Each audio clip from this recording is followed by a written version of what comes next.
So today we're going to be starting a brand new series where civilization starts over. Anyway, new group just dropped. This group, which is going to be a purple dot, is an interesting group. Basically, it's a group of people from all three nations who want to explore the world. They don't want to settle a country in one spot.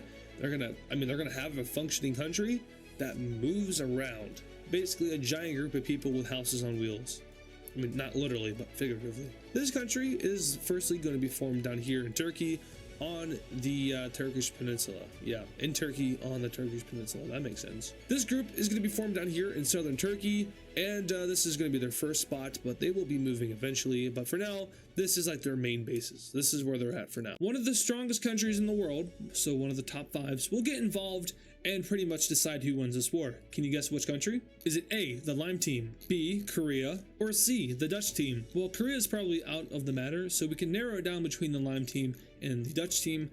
And, if the Lime team joins, it's game over for the Diamond team. And if the Dutch team joins, it's pretty much game over for the Star Squad. So make your choice. 5, 4, 3, 2, 1, it's the Dutch team. Unfortunately for you Star Squad sympathizers, it's not going to be happening. They've controlled the Mediterranean for far too long. It's time for new power to take place. All around what you can see on the screen, well, I mean, there's some countries down here too you couldn't see, but the purple team, it actually still exists. Now, I was debating if I really wanted to fully get rid of it or not and just start over with a new government, but I decided that, maybe the Diamond team had some sympathy. You don't want to destroy the oldest country in the world, or one of the oldest countries in the world, right? That doesn't make much sense in a logical standpoint. However, in my standpoint, I think they should still be around, so I give some mercy to the purple team, and they do still exist, just with a few different people in charge. Kind of separated from this area, so they're unable to get to their union partner, and unfortunately, they will be forced to surrender out of the war, basically making the purple team reclaim all of the Italian peninsula. But in war, it's impossible not to have mistakes.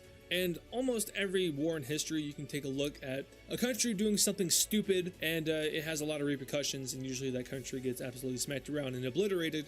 And the same is here in World War I. The purple team will accidentally attack a brown team base. There are a lot of military bases along this coast over here in the Mediterranean Sea. It's known as the militarized coast. A lot of European countries are scared of this area because of the heavy military operation that happens. The Triangle team is constantly doing naval war games over here. The brown team works closely with the Triangle team in these war games. They train together. It's kind of like NATO in real life, except in the late 1800s at this point. But the purple team, thinking that it's a Triangle team base, blows up a base, killing a lot of soldiers, but those soldiers just so happen to be a part of the brown team. And I mean, is there really anything else that I need to say? The second most powerful country in the war enters this war, and almost immediately the purple team strides into the Union country, or evaporated, vaporized, whatever you want to say. They use their friendly country over here as a staging ground to launch an operation into the east of the country, decimating the purple team's armies. Remember, the brown team is business. They are super strong. Their military is on par with the Lime team. They only lack in economy. Their troops now enter into the actual union of the purple team. The French country over here will capture Corsica, ironically enough. And after losing their capital, the purple team essentially crumbles. And guess what? The purple team is back. They have annexed all of the northern Baltic country and a lot of land from the Italian Union. But first of all, speaking of the purple team, they will be annexing all of Italy from the old empire, giving them finally the entire Italian peninsula for the first time in a really long time. Now, as for the Romans, they will be annexing these two large areas from the Dutch. They will get that and that. Rome is now looking a lot larger and a lot more powerful. They tried to sell off some of their Mediterranean islands to America in exchange for forgiving debt and receiving aid in their collapse, or their economic collapse. But heading on over to the stability map, we see that Rome is in a bright red color, but that bright red color has shifted to dark red as Rome is now in full collapse. And then finally, we have a very historic border getting an update, as Greece will be annexing these few provinces away from Rome and expanding their border. It's at this point in the war, though, that the Assembly of Nations reveals yet another shocking truth. And it all comes back to Rome.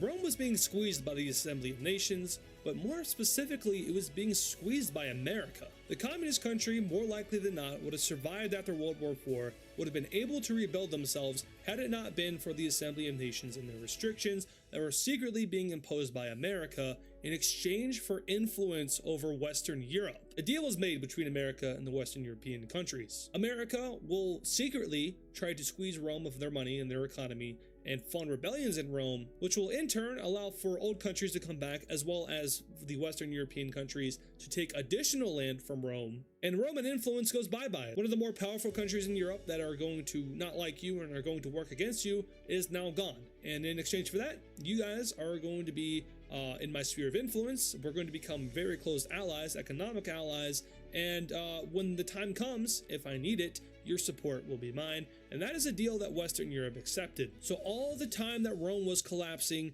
and America was trying to be on their side, trying to bail them out, it was actually for nothing, because America was rooting for their defeat the entire time. When the Assembly of Nations voted to get involved in the Roman conflict, America abstained. They said they didn't want to get involved. They said they should be left to Rome. That was just a little act by them to make them look even less suspicious. America is solely responsible for the collapse of Rome. The phony agreement that was made between the two, which gave some Roman islands over to America, that was just another facade. That was another way that America was trying to gain the trust of Rome, making themselves not look like the country that was responsible for all of this. Now, what about the other Assembly of Nations countries that got involved in Rome's little collapse? Well, Greece didn't know about that. Greece didn't know about America's plan, and Greece comes out and says, we had nothing to do with that. We just did it out of pure love of the game. We don't like Rome. They're historical rivals after all. That's Greece's justification for getting involved. They want to clear their name. They don't want any association with what was just revealed about America. Now, what about the Romans? What do they feel like when they hear this news? Yeah, that's a fair reaction. Rome will join the war on the side of China,